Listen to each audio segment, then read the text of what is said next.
Well, I figured with this being Greg Hadley's last game tonight, the least we could do is keep that game under 2 hours and 30 minutes for him. So, Greg, best of luck in DC. It's close to my old hometown. So, best of luck there. We'll miss you. And luckily, we gave you a win to go out on tonight. All right, start with Dave. I'm actually going to cede my question to Greg. Greg, do you have one? You should have this one tonight. Go ahead. Appreciate that, Dave, and thank you, Mark.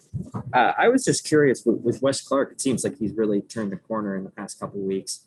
Has there been anything that he's done to kind of make that adjustment, or has it just been, just getting hot again after a normal slump?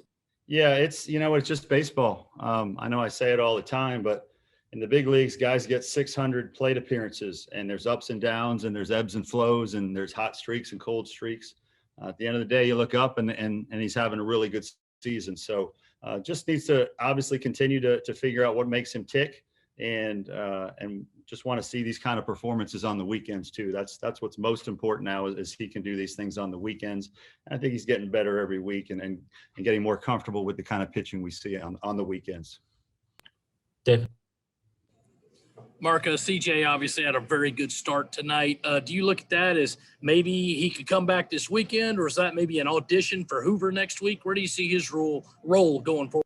Yeah, it could be all the above. It could be all the above. We'll have to see how this weekend goes to determine how we attack Hoover. So CJ obviously has been a very nice development for us as the season has gone on. He's a guy we have a lot of confidence in now. When we recruited him, we thought this is what he could be. He went through some struggles in the fall and early spring, but he kept his nose to the grindstone and kept working, kept a positive attitude and made adjustments. And what we got now is a guy that's really tough to hit. All you have to do is look at his stats to see he's a really tough guy to hit. And so it's really good to see him go the extra inning this week. Gilreath then came in and Lloyd was good. And then Sanders was electric there at the end. Colin.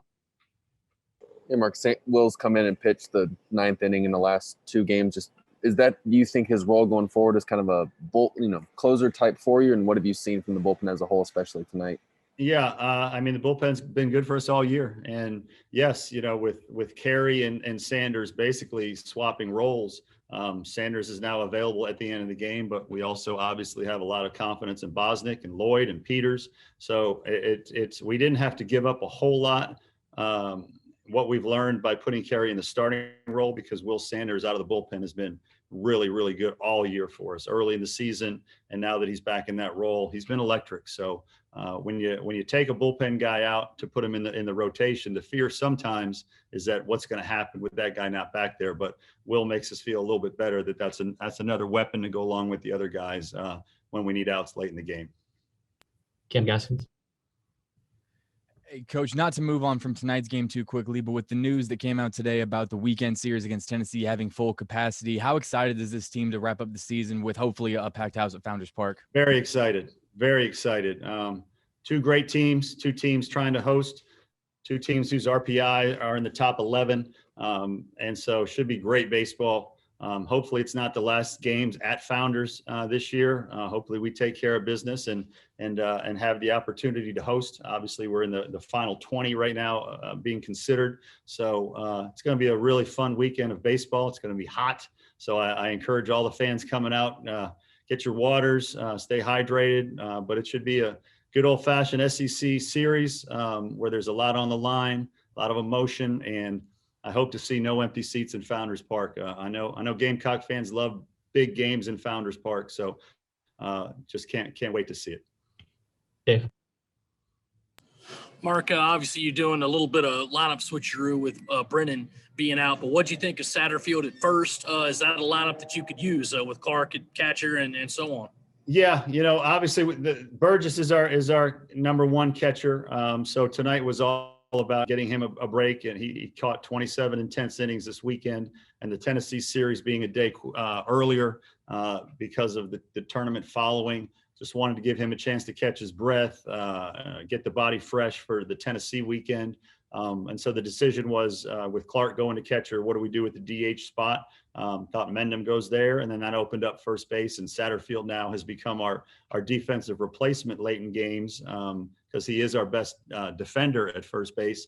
And I thought with him being left-handed, let's give him a chance to swing the bat because he's gonna get some at bats here down the stretch. So I just thought tonight was a good night to give him that start. Let Mendham stay in the DH, let Clark catch, and give Burgess a day off. So there were a lot of reasons why we made those moves today.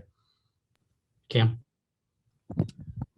Coach, with the way the bats were swinging at Kentucky this weekend, and then seeing the bullpen game kind of throwing a shutout today, do you feel like this is maybe the most complimentary type of baseball you guys have been playing as you're entering the last series of the season?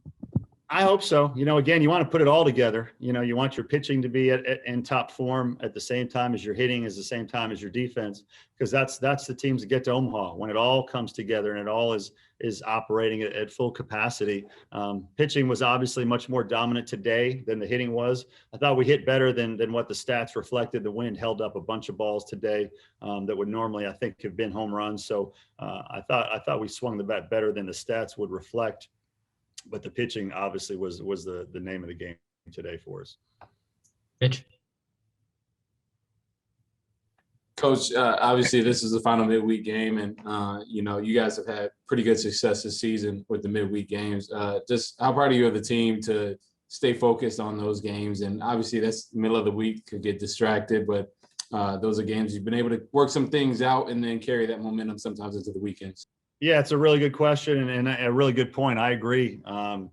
Tuesday games sometimes can get away from you. The teams can come out flat. Teams can maybe not put enough emphasis on them. But I also think the key to winning midweek games is having pitching depth. When you have really good pitching depth like we do, it allows you to go out on a Tuesday night and then limit the other team to runs. A lot of times, early in my career here, we would lose a lot of these Tuesday games and we just didn't have the pitching depth yet. And you'd give up your share of runs on Tuesday nights. But, I think the number of runs we gave up on Tuesdays this year was pretty darn low. So I think that it's a key. It's a testament to the team, understanding every game is important. And even more so, it's a testament to the pitching depth where, we can use guys that maybe not even pitching on the weekend a whole lot that can dominate on Tuesdays.